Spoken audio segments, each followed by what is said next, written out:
Hey, my name is Lamar Tyler, founder of Traffic, Sales, and Profit, and you're about to go on a journey through this film that's going to show you the unparalleled opportunities that are taking place right now on the internet, thanks to entrepreneurs just like you that have realized how they can leverage the internet and social media in order to finally reach that tipping point for their businesses. In December 2007, my wife and I started our business in a corner of our bedroom as we created a blog called blackandmarriedwithkids.com. Now, since then, we've gone on to create a full-fledged multimedia production company that includes e-commerce sites, that includes 6 full-length documentary films. We've been featured in places like the Huffington Post, Ebony Magazine, Essence Magazine, Parenting Magazine, on Entrepreneur.com, on the Today Show, and we've been selected as part of Ebony Magazine's Power 100 of the country's most influential African Americans. In this film, I'm going to take you on a journey that follows 4 entrepreneurs that have learned how to leverage the power of the internet in order to really blow up their businesses. And then once you watch it, I want you to take notes. I want you to notice and learn from the things they've done. And then I want you to follow that same route to success. I wanted to go see my very good friend Pamela Booker of Coils by Nature. Pam started working a regular 9-to-5 and seeing that there was a need in the marketplace for something more for hair. So she's built a booming hair care business called Coils by Nature. Hey, how you doing? Good. Good to see you. Good to see you. My name is Pamela Booker. I'm the CEO and creator of Coils by Nature.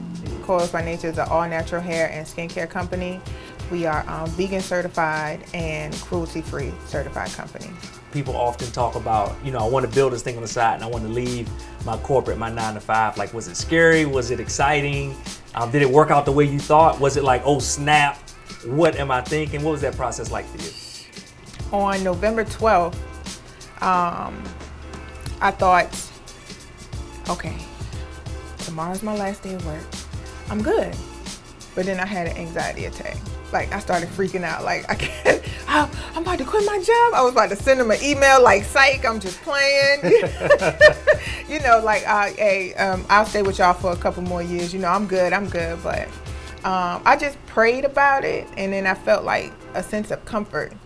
You know what I'm saying? Like, this is the right thing for me to do. But I was still scared, like, man, that, like, waking up that next morning, I was like, okay, this is it. This is my last day at work. And then I just, push forward with it, move forward. Entrepreneurs often ask me, how did I leave my 9-to-5 and transition into running my own business? And what I always say is that you need to have at least 3 steps in place. The first step is that you need to get out of debt. Now, when I talk about getting out of debt, I'm talking about how it's so much easier to run a business when you don't have debt hanging over your head. The second step is that you need to have a crystal clear revenue path. That means money needs to be coming into your business before you jump and make that transition. And not only should money be coming into your business, but you should have a clear-cut path on how you'll make more money once you exit your 9-to-5. Now, the third step is that you need to set a schedule to actually execute so that you know when you're leaving, you know how much you have saved up, you know how much debt you've killed at this time, and you know what the next steps are for your business. So when was the first time you really sold some stuff online? Black Friday of 2010, that was like the most money I made on my website, like at one time. And I think it was like between $5,000 and $6,000 or something like that. But the orders were just coming in.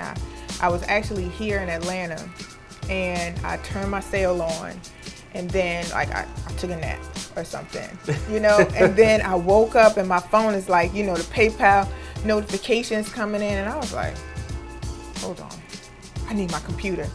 And I didn't have inventory set up on my site, like, where it'll say sold out. So I sold all of this stuff, but I didn't even have the material to make it. What has the internet done for Coils by Nature so far? So far, the internet has been like absolutely amazing for our company. We are launching into 500 beauty supply stores, and the first thing that they did was look at our online presence.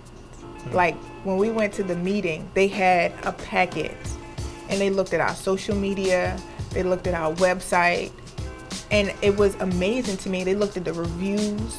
So it let me know everything that I've been doing all of these years was right. All of the positive information I was putting out was right, because you never know who's watching. Another piece of advice, don't be afraid to invest in yourself. It's very important for people to see that you're invested in yourself, and then I feel that other people will invest in you. So like going to conferences, taking trainings, all of that is very, very important. Another piece of advice, you are not the expert in all things. Yes. So don't be afraid to hire people to do those things for you. Like a graphic artist. I'm not a graphic artist. I'm not going to be putting flyers together or marketing material. I'm not going to be doing that. So hire somebody to do that. Don't be afraid to, spend the money to get the best possible product. Looking back over your business, over the years now, from where you started to where you are now, what would you say were the big turning points? Like those big things that really, tipped the scales one way or another in your business and getting to where you are today? One thing is investing in equipment. Like that was big, because you ask for more sales. Of course, people want more sales, but you have to be able to deliver. You have to be able to make the products and manufacture the products in a timely manner. All right, so this is what you started with originally. Yeah, this is what I started with. This is a 6-quart KitchenAid mixer. And it was like $300. And I was like, man, $300. But at that time and at that level, it had to feel like this is official. Yeah. Because I thought I was official with the KitchenAid. Yeah, because it's a step up from just what you would mixing pancakes and stuff with. Right. So you think, okay, this is professional right here. Right, yeah. So this is like $300. And I was like, man, okay, I'm really serious about it, because I got this mixer, and once my orders start ramping up, and it's only holds 6 quarts. So I would have to mix a lot in order to fill. Like 6 quarts will only do 10, 12 butters.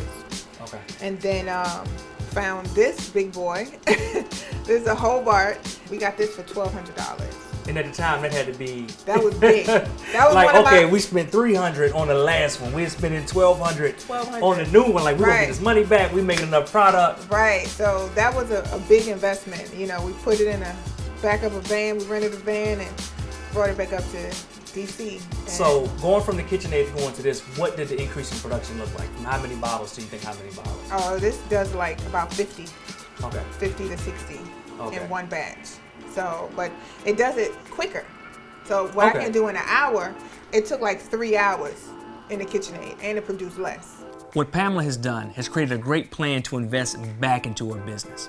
By investing back into her business, she's been able to scale product growth. And now she can make more product in even less time. And that's the real goal, is to work smarter, not harder. Another big turning point was meeting you. Me? That's crazy. Well, tell me more. Meeting you and Ronnie at a conference here in Atlanta, that really changed the way on how I see business. Wow. First of all, because it was a black couple that was doing some absolutely amazing things, right? So to be able to see somebody like on the internet and stuff like that, that's cool. But to be able to, we ate together, and you give such good advice, that really gave me like, I can really do this. And if they can do it, like I can do it. And just building the relationship, and the advice that you give and the classes that you give, it's just like, that has been a real turning point in our business, because we would have never thought of some of the things if you hadn't put it out there. I would have never known about certain software, certain conferences to go to that actually changed our lives in the way we do business if I hadn't have met you and Ronnie. So Thank you. Yeah, Thank so you. that has been a big turning point in our business, and it's important for people to network in a way, because you don't sell a tangible, we're not in the same industry, and you don't have to be in the same industry in order to learn from somebody else. Right. We're still trying to move the same thing. We're moving widgets. You can move widgets your way. You can show me the way you're moving widgets to all of the people you're moving widgets to, and help me, to move mine. So. And where are you guys? Like what is the future of Coils by Nature? 500 stores in this year, and then next year, 2017, we're launching into 2,500 more stores. Another one of the things I love about Coils by Nature is that they're crystal clear on who their customer is. Now, whenever I hear entrepreneurs say that they sell to everybody, it really makes me think they're not selling to anybody. Because you have to be crystal clear on who that perfect customer is, what their challenges are, and how your product or service actually overcomes that challenge and helps them solve the problem or issue that they may be facing in their life. So this is like, nobody has anything like this on the market. It actually foams up, and you know, you can like shampoo your hair before you get in the shower. Because if you're natural, ladies, their wash day is like the longest time. The ladies, they love this. But the thing is, they didn't know how to use it. And I wasn't selling a lot of it. And then I started getting on Periscope, shampooing my hair. Education. Yes. Educating the consumer, educating the customer. Absolutely. This beard kit, this is a deluxe with everything. It's like selling like crazy. It is doing very, very well. And it's all because of the internet. I don't sell this in any one store in Georgia sells it. So it's all online. The beard, all online. The beard kit, the combo, and else is all online. All online. But you've grown. I mean, how many? What percentage of your customers would you say were men before? It was like 2%. 2%. So we're going maybe like 2% to 20%. Right. Tapped into an entirely different market, just by really listening to the needs of people around you and saying, hey, you know, this is what we need. Do you have something like this? Right. And then developing a whole line. So it really shows, I love that, right? Because it shows flexibility, you know, and really listening to the marketplace and saying, okay, what does the marketplace need? What are the challenges that they're meeting that aren't being served, and really just finding those market opportunities there.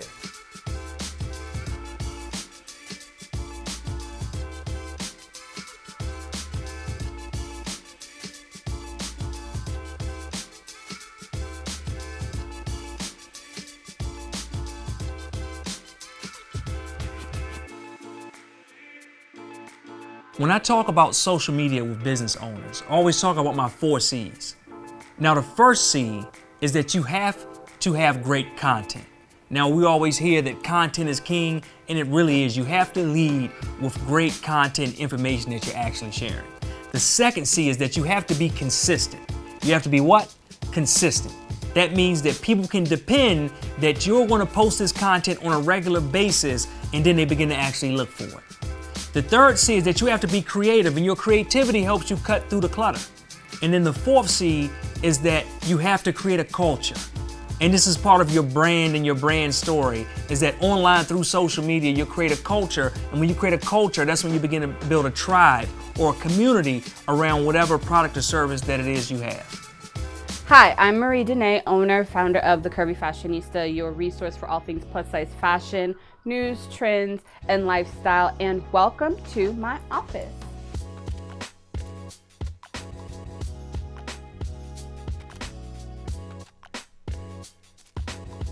All right, so tell me how you started The Curvy Fashionista.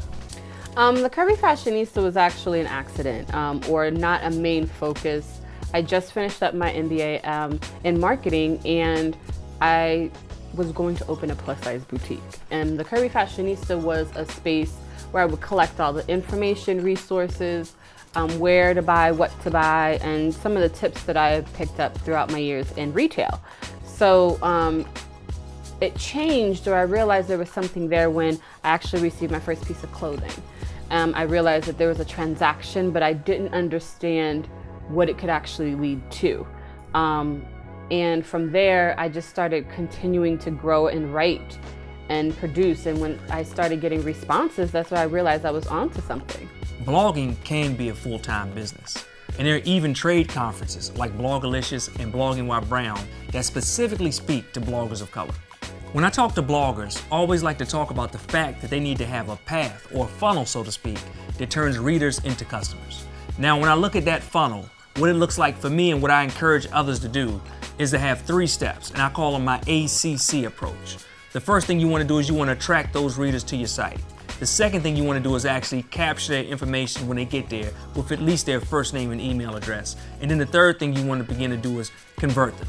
So you want to actually nurture them along the path to becoming customers inside of your organization.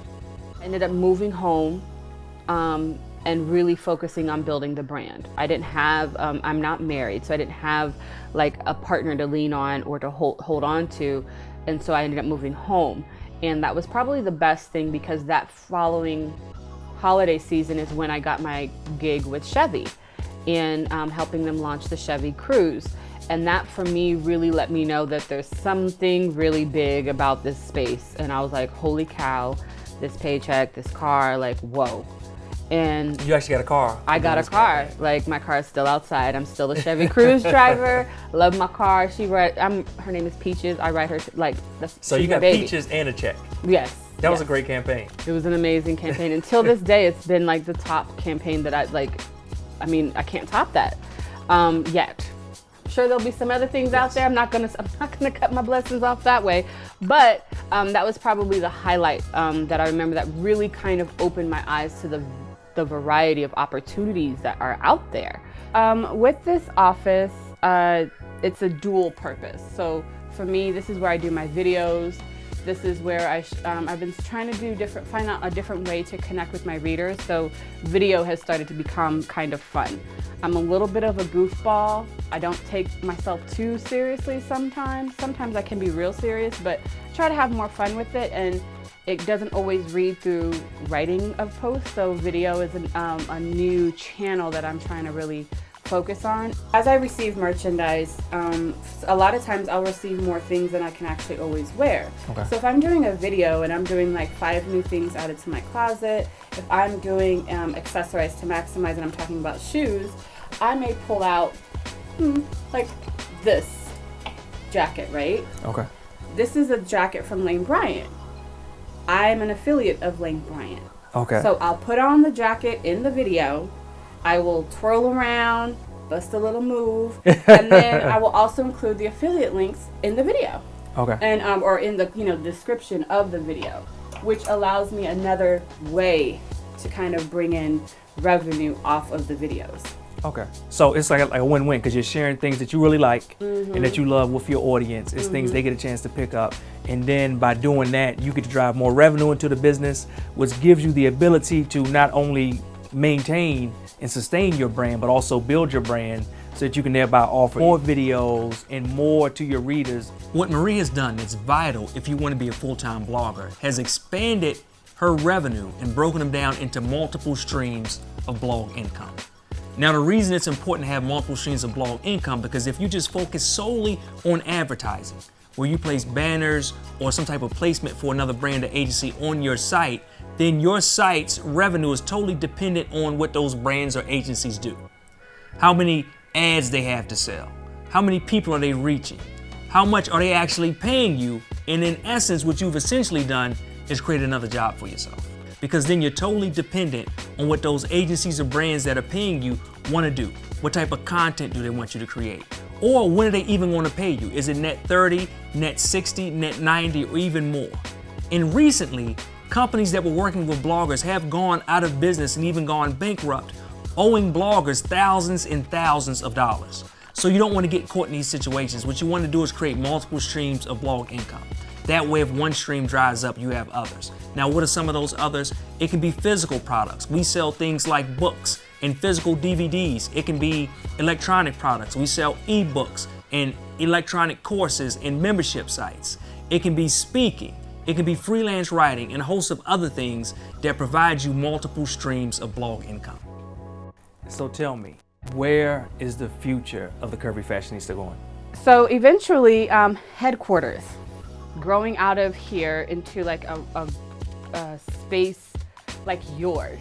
Like I'm inspired. Yeah, I'm inspired. I'm looking into going into a headquarters, growing out the space to actually like really feel like a studio space, kind of doubling this, like can we double this? Let's see how we can kind of freak this out in a completely different way.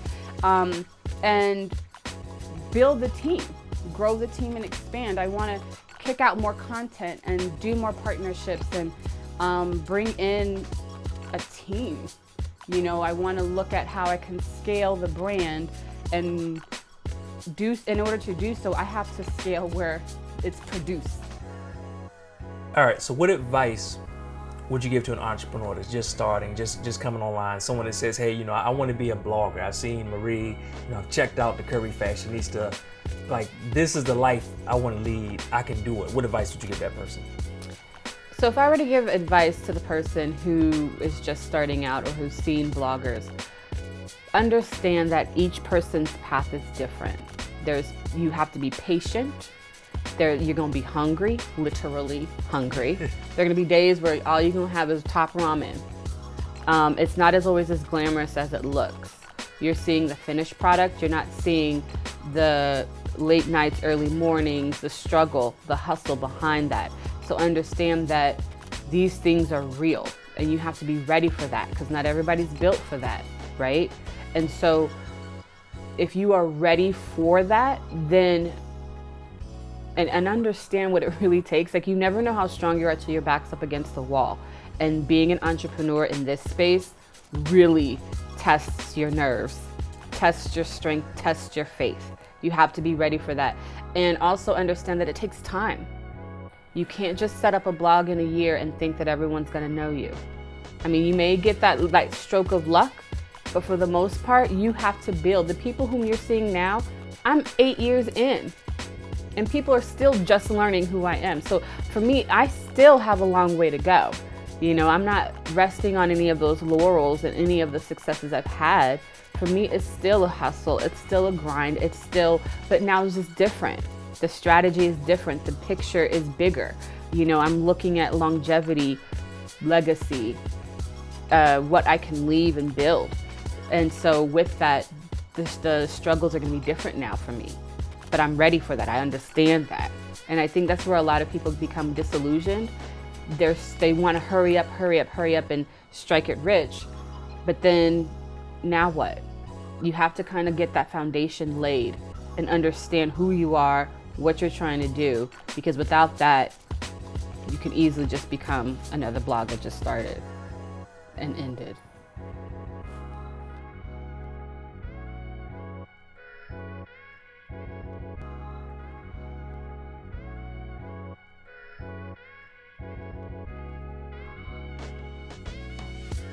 I'd like to introduce you to a concept I call the power of 1,000. Now, when I ask a lot of new entrepreneurs, how much money would you like to make in order for you to consider your business a success? They often say 6 figures or $100,000. And to reach that amount, you don't need millions of customers. You just need 1,000 customers who are willing to pay you $100 over the course of 12 months. So what does that $100 look like for each one of those customers? It could be one $100 event. It could be 4 $25 webinars over the course of 12 months, just doing one every quarter. It could be even a membership site that charges just $8 and some change, less than $9 per month over the course of 12 months. The goal is for you to reach 1,000 customers that pay you $100 total over the course of 1 year in order to build your first 6-figure business.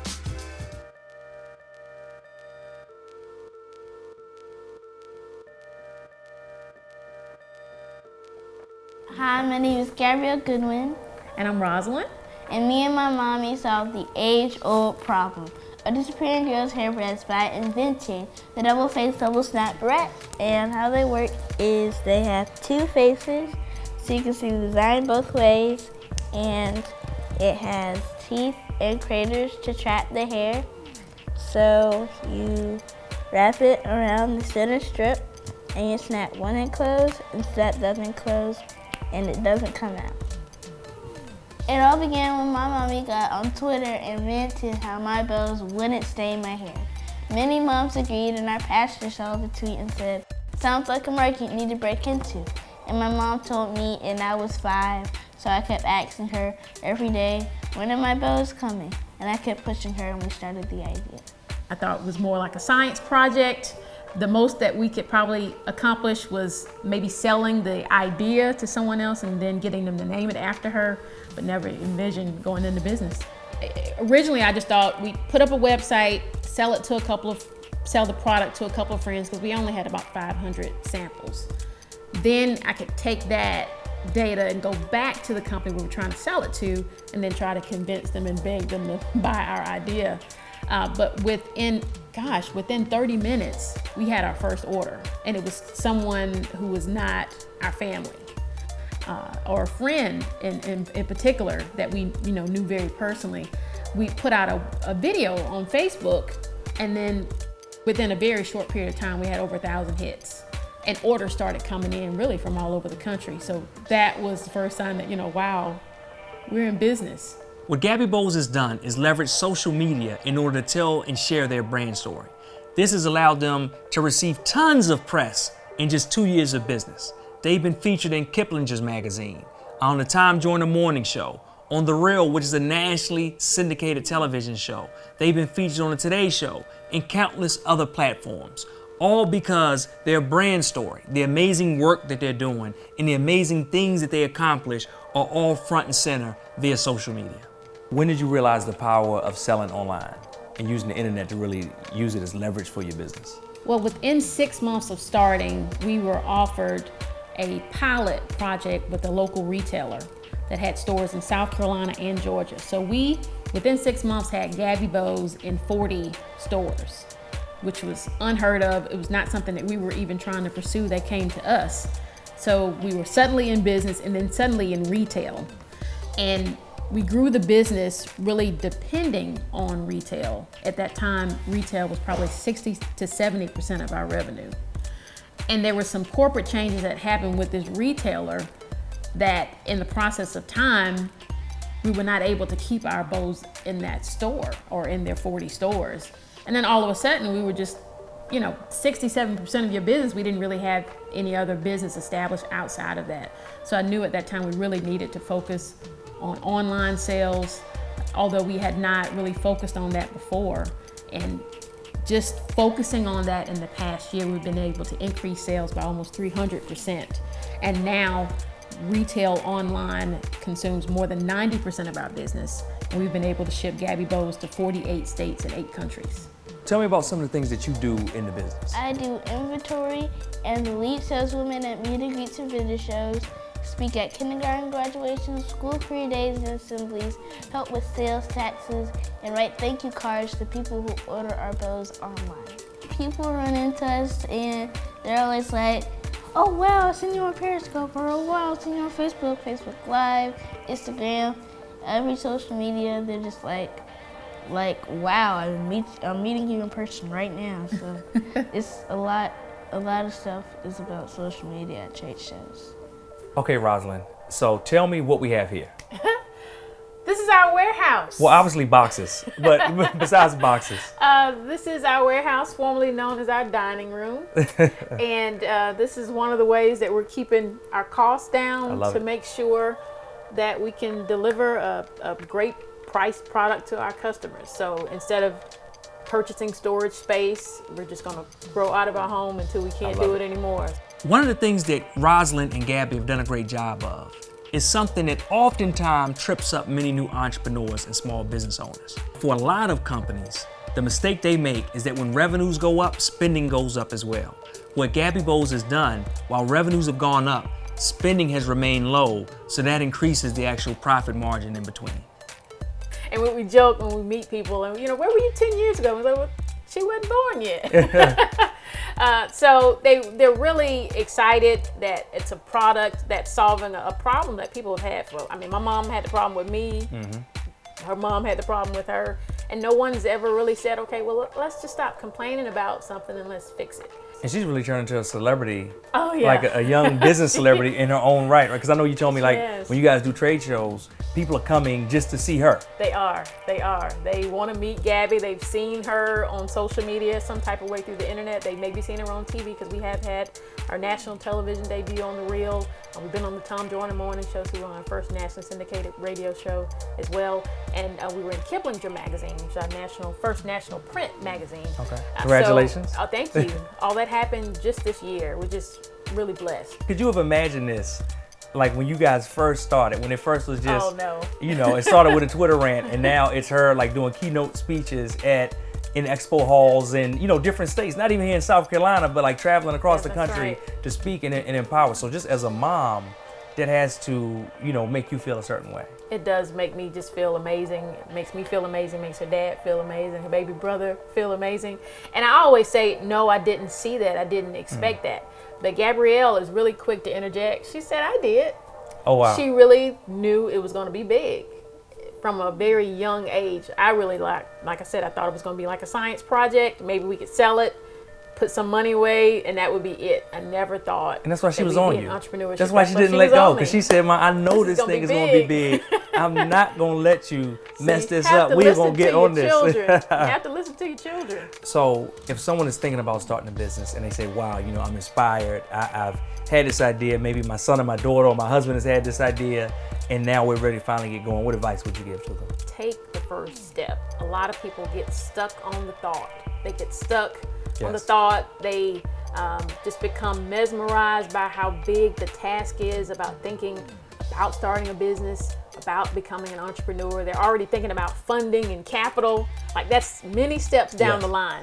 Do something today. Start with the first step, and then you'll really be surprised how the help and the assistance, many of it free of charge, will come to assist you to make that second step. We've received a lot of no's, and throughout the process of receiving no's a lot, we have learned that no is just abbreviation for next opportunity. And after every no you'll get, there's going to be a next opportunity behind it.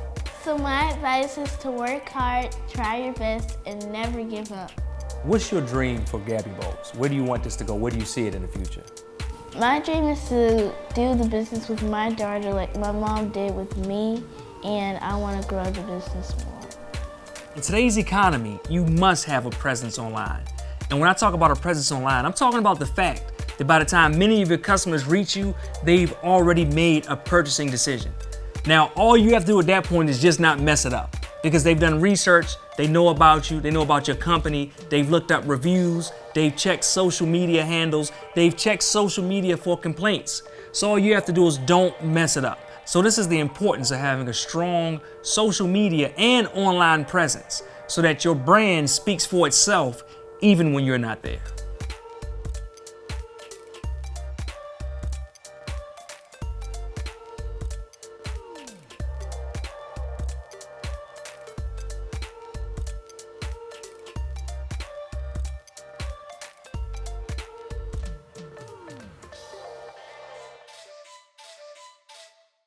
My name is Stefan Laboussiere. I'm a certified life and relationship coach, the owner of Stefan Speaks LLC, speaking everywhere, author of a few best-selling books, and just someone trying to help people with their life and relationships. There's speaking engagements, webinars, online courses, of course from the books aspects, audio books and different formats. And then even advertising. I get hit up for advertising spots, doing campaigns with big companies. I just, did something with McDonald's. So there's all kinds of opportunities now, because now Stefan Speaks as a brand isn't just an author, speaker, a coach, but I'm an influencer, because I have such a huge social media following. So that opens the doors to all kinds of other opportunities. What many new authors don't realize is that creating that book, the one you birthed out of you, is just the first step. So after you create it, you have to market and sell it. Because no matter how great your book is, if you don't market and sell it, no one will read it. So, Stefan, tell me about your story. So we know where you are now with Stefan Speaks. You built this huge online empire of books, of coaching. Every time I look on the internet, I'm seeing you featured, winning an award here, featured in this online campaign here. But where did it all start from? So, with the first book, I sought out a publisher because I was thinking, okay, you got to get published. That's the big thing. And back then, self-publishing had a negative stigma. It was almost like, oh, you're a self-publisher, you're not taken seriously, you got to get published. So I lucked up and found a boutique publisher. She was like a small business publisher. When was this? What year was this? This was 2011. Okay. And I was excited. I'm thinking, okay, I hit the jackpot. I'm getting published here. Everything's gonna be great. She knows what she's doing. Boom. Oh, she's gonna get me on all these blogs and blog tours and all this stuff. So I get published and none of that happens, okay? None of that happens. Maybe I did one blog, but I quickly realized I'm pushing this stuff myself. And again, it boiled back to being online, having to push it, but I still hadn't connected the dots. So I was still, it's like I was shooting blindfolded. I didn't know what I was really doing. I didn't understand the whole process and how publishing works and selling your book. Because a lot of people write a book and they have a great book, but they have no idea how to market it, no idea how to sell it. And it's like, even if you want to say it's not about the money, if it's about the message, well, you can't get the message out unless people are buying your book, period. And you can't even give it away for free and think people are going to take it. So people will look at you like, what is this? and how do you get in front of the mass audience without generating some kind of revenue? It's not going to happen. So that led me to my second publisher. I hadn't fully learned my lesson. And this other publisher came my way saying, you know, I can get you in front of the popular radio stations and TV outlets and all these things. Because I told her, I said, okay, I'm starting to build an audience on Twitter. I'm doing better than average, but I still can't seem to get in front of a bigger audience. So she said she could do that. So I went with her. And once again, it was me doing all the work to push it and realizing that the publisher, no matter if it's a big publisher or a small publisher, they're not going to be putting their time and energy behind the book. See, big publishers already have their connections, so they might get you on some media stuff, but there's only so many dollars they're gonna throw behind it. They give you your advance, and it's on you. You gotta figure this out. Now with a small publisher, you're not getting any advance, okay? So it's all on you, unless they actually have connections, and typically they're not gonna have that many connections. So, and in today's world, those things don't matter like they used to. You used to get on a show back then, that could really, you know, get you going. Unless you're on a big time, unless you're on Oprah, Dr. Phil, it's not gonna really make a big difference. And you know what, there's been people on Dr. Phil, and still didn't move many units when it comes to those books, when their book is concerned. So after going through that with the second publisher, I just said, you know what? And again, just constantly researching. And that's when I really learned how much even the big publishers don't put money behind the author's books, and how the average author sells like 500 copies and all this stuff that I was finding out. So I was like, okay, you know what? I'm doing this myself. It doesn't make any sense anymore to keep getting published, to keep getting 15, 20% at best royalties for something that I have to put all my energy and time behind to get it going. So that's when I did my second book, God Where's My Boaz? And you know, I self-published it. And man, it's been an amazing experience. Like, I don't think I could ever go to a big publisher now because what I've been able to generate with it and leveraging social media has been just, it's everything. Something I recommend for all authors and publishers when I speak with them is to have some type of lead magnet in your book. That means you have something that's pushing that person once they read the book. And no matter whether they bought it from a retail location or from an online outlet like Amazon, it pushes them back to your personal website so that you can capture their first name and email address at least. If you're able to build your own email list full of customers that have already paid for your books, it's so much easier in order to get them to different events, to workshops, to purchase products and services from you, and most importantly, to buy again when you have your next book ready. Oftentimes, if you don't have that person's information, what happens is that you start from scratch. You start from ground zero, time and time again, each time you release a new book. So you went from just starting out with the book through the traditional publisher to now, like I said, building this massive empire like we just talked about. But at what point did you realize the real power of the internet and what the internet was doing for your books and just for your movement overall? You know, it's funny. I realized it at a time when I still wasn't making any money from it. And what happened was, I was on Twitter and I created this huge network of Twitter personalities, or whatever you want to call it, who were agreeing to tweet my articles. So at one point, I had like 5,000 views a day on my blog, all right? Which is way better than the average person. Yet I wasn't generating nothing when it comes to revenue, because I realized, so here I am getting caught up in the hype of just having views, but I had nothing to sell to these people. And even though I had my first book being about married couples, I wasn't targeting just married couples. I was targeting everybody, so it really wasn't connecting with that audience. And so that's when I realized, like, wow, I'm wasting, there's so much potential here, but I'm not even tapping into it, you know? And I think that's when I really realized, okay, I can take this to another level, and if I can duplicate that kind of traffic, but now have something to offer people, this can turn into a real big business. And on top of that as well, just noticing I was stumbling across people, like there's a quote that says, hustle so hard until they can't ignore you, or something to that nature. And so what was happening was I wasn't reaching out to anybody. I wasn't reaching out to radio shows. I wasn't reaching out to speaking engagement, yet they were hitting me up. People kept finding me, and so I started realizing, okay, I'm doing something right here by focusing on my social media, because by creating a greater presence, it's drawing in the opportunities. And that's when I realized, okay, there's something here. One of the things that Stefan has been very good at has been creating his book in multiple formats. That allows readers to actually get a hold of the book in the format that they prefer.